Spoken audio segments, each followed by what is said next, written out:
الحمد لله نحمده ونستعينه ونستغفره ونتوب إليه، ونعوذ بالله من شرور أنفسنا ومن سيئات أعمالنا. من يهده الله فلا مضل له، ومن يضلل فلا هادي له، وأشهد أن لا إله إلا الله وحده لا شريك له، وأشهد أن محمدا عبده ورسوله صلى الله عليه وعلى آله وأصحابه وسلم تسليما كثيرا إلى يوم الدين. أما بعد، عباد الله، لقد دخل فصل الشتاء الذي تقر فيه العيون بمشاهدة الأرض بعد أن أحياها الله بالماء، فاهتزت وربت وأنبتت من كل زوج بهيج، والذي تتطلع الأفئدة إليه لتتخلص من حرارة الصيف وشدة لهيب شمسه. إن هذا الفصل يا عباد الله فصل مبارك يستقبله المسلم بحفاوة وتكريم، وذلك لما أودع الله جل وعلا فيه من تيسير القيام ببعض العبادات التي تشق في غيره، ومن مضاعفة أجور بعض العبادات التي يشق القيام بها فيه. أخرج الإمام أحمد وغيره من حديث أبي سعيد الخدري رضي الله عنه أن النبي صلى الله عليه وسلم قال: الشتاء ربيع المؤمن. وأخرجه البيهقي وغيره بلفظ: الشتاء ربيع المؤمن، طال ليله فقامه، وقصر نهاره فصامه. حسنه الهيثمي وغيره. وإنما كان الشتاء ربيع المؤمن لأنه يرتع فيه في ميادين الطاعات، ويسرح في أنواع من العبادات، وينزه قلبه في رياض الأعمال الميسرة فيه. فالمسلم يستطيع أن يصوم نهار الشتاء دون مشقة ولا كلفة من جوع وعطش ونحو ذلك، لأن نهاره قصير بارد.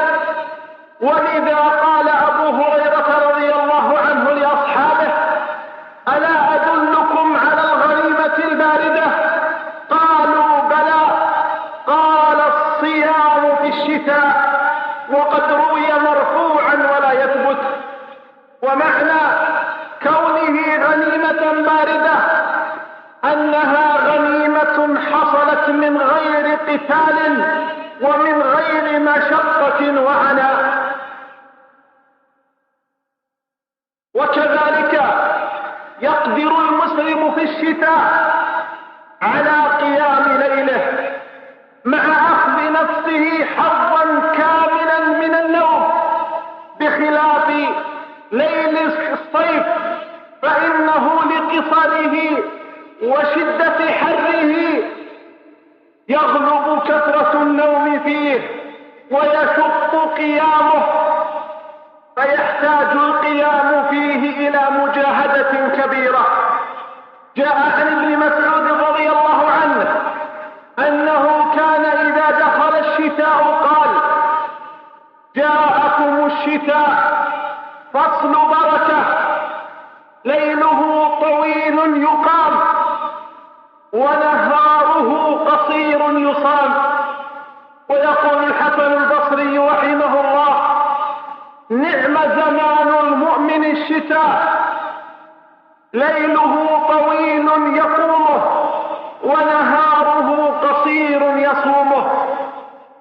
وجاء عن عبيد بن عمير رحمه الله تعالى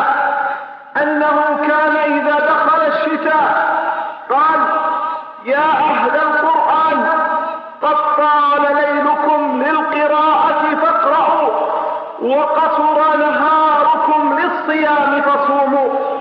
فحري بالمسلم عباد الله أن يهتبل هذه الفرصة المباركة، وأن يجعل من ساعات ليل الشتاء ساعة يخلو فيها بربه جل وعلا، عل عثرة تقال أو ذنبا يغفر أو كربا يفرج أو درجة ترفع. فإن قيام الليل يزيد المؤمن إيمانا إلى إيمانه، ويجعل المسلم معرضا لحصول الثواب المخفى في قول الله جل وعلا: فلا تعلم نفس ما أخفي لهم من قرة أعين جزاء بما كانوا يعملون. عباد الله، لقد شرع لنا أن نستدفع أذى البرد بما يدفعه من لباس ونحوه، وقد امتن الله جل وعلا على عباده بما خلق لهم من أصوات بهيمة الأنعام وأشعارها ما يستدفئون به. قال الله جل وعلا: والأنعام خلقها لكم فيها دفء ومنافع ومنها تأكلون. وقال: ومن أصواتها وأوبارها وأشعارها أثاثا ومتاعا إلى حين. فعلى المسلم أن يستدفع أذى الحر والبرد، فإن الحر والبرد شدتهما من أعداء بني آدم.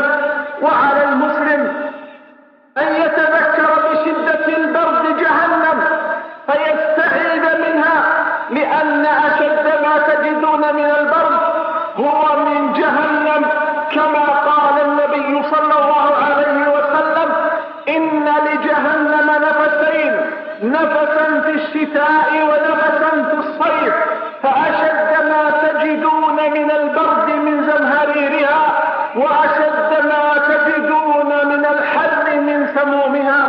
بارك الله لي ولكم في القرآن العظيم، ونفعني وإياكم بما فيه من الآيات والذكر الحكيم. أقول قولي هذا وأستغفر الله العظيم الجليل لي ولكم ولسائر المسلمين من كل ذنب، فاستغفروه وتوبوا إليه إنه هو الغفور الرحيم.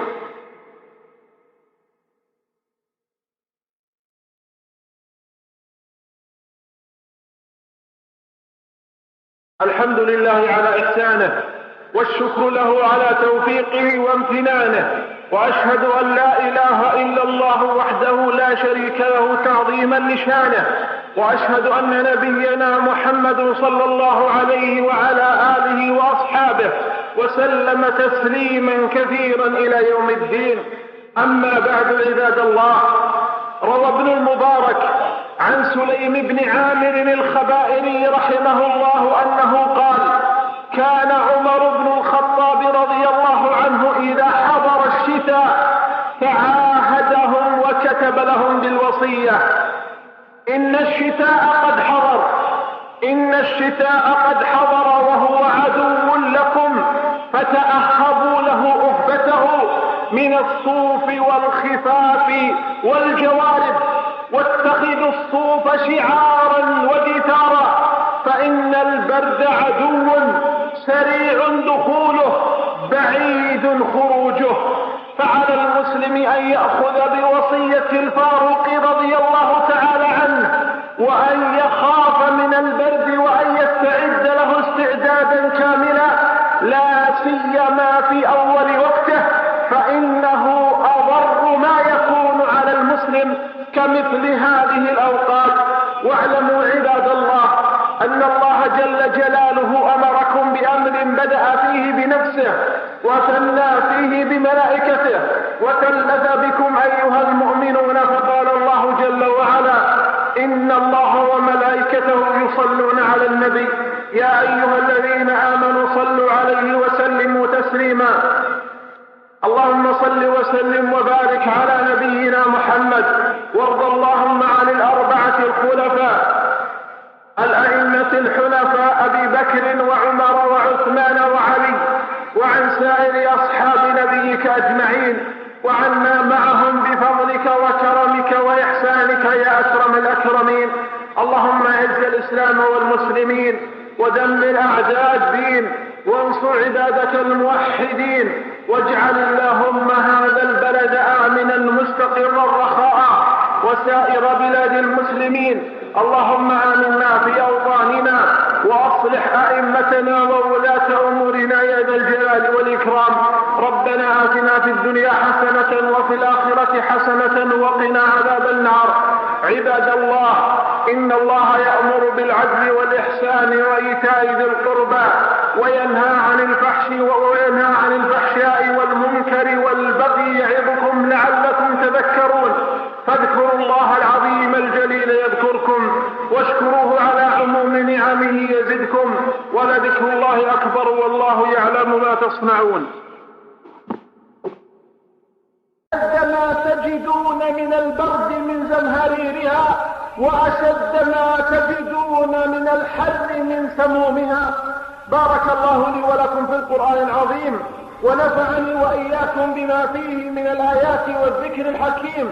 أقول قولي هذا وأستغفر الله العظيم الجليل لي ولكم ولسائر المسلمين من كل ذنب، فاستغفروه وتوبوا إليه إنه هو الغفور الرحيم. الحمد لله على إحسانه، والشكر له على توفيقه وامتنانه، وأشهد أن لا إله إلا الله وحده لا شريك له تعظيما لشانه، وأشهد أن نبينا محمد صلى الله عليه وعلى آله وأصحابه وسلم تسليما كثيرا إلى يوم الدين. أما بعد عباد الله، روى ابن المبارك عن سليم بن عامر الخبائري رحمه الله أنه قال: كان عمر بن الخطاب رضي الله عنه إذا حضر الشتاء تعاهدهم وكتب لهم بالوصية: إن الشتاء قد حضر وهو عدو لكم، فتأهبوا له أهبته من الصوف والخفاف والجوارب، واتخذوا الصوف شعارا ودثارا، فإن البرد عدو سريع دخوله بعيد خروجه. فعلى المسلم أن يأخذ بوصية الفاروق رضي الله تعالى عنه، وأن يخاف من البرد وأن يستعد له استعدادا كاملا، لا سيما في أول وقته، فإنه أضر ما يكون على المسلم كمثل هذه الأوقات. واعلموا عباد الله أن الله جل جلاله أمركم بأمر بدأ فيه بنفسه وثنى فيه بملائكته وثلث بكم أيها المؤمنون، فقال الله جل وعلا: إن الله وملائكته يصلون على النبي يا أيها الذين آمنوا صلوا عليه وسلموا تسليما. اللهم صل وسلم وبارك على نبينا محمد، وارض اللهم عن الأربعة الخلفاء الأئمة الحنفاء أبي بكر وعمر وعثمان وعلي، وعن سائر أصحاب نبيك أجمعين، وعنا معهم بفضلك وكرمك وإحسانك يا أكرم الأكرمين. اللهم أعز الإسلام والمسلمين ودمر أعداء الدين وانصر عبادك الموحدين، واجعل اللهم هذا البلد آمنا مستقرا رخاء وسائر بلاد المسلمين. اللهم آمنا في أوطاننا وأصلح أئمتنا وولاة أمورنا يا ذا الجلال والإكرام. ربنا آتنا في الدنيا حسنة وفي الآخرة حسنة وقنا عذاب النار. عباد الله، إن الله يأمر بالعدل والإحسان وإيتاء ذي القربى وينهى عن الفحشاء والمنكر والبغي يعظكم لعلكم تذكرون. فاذكروا الله العظيم الجليل يذكركم واشكروه على عموم نعمه يزدكم، ولذكر الله أكبر والله يعلم ما تصنعون.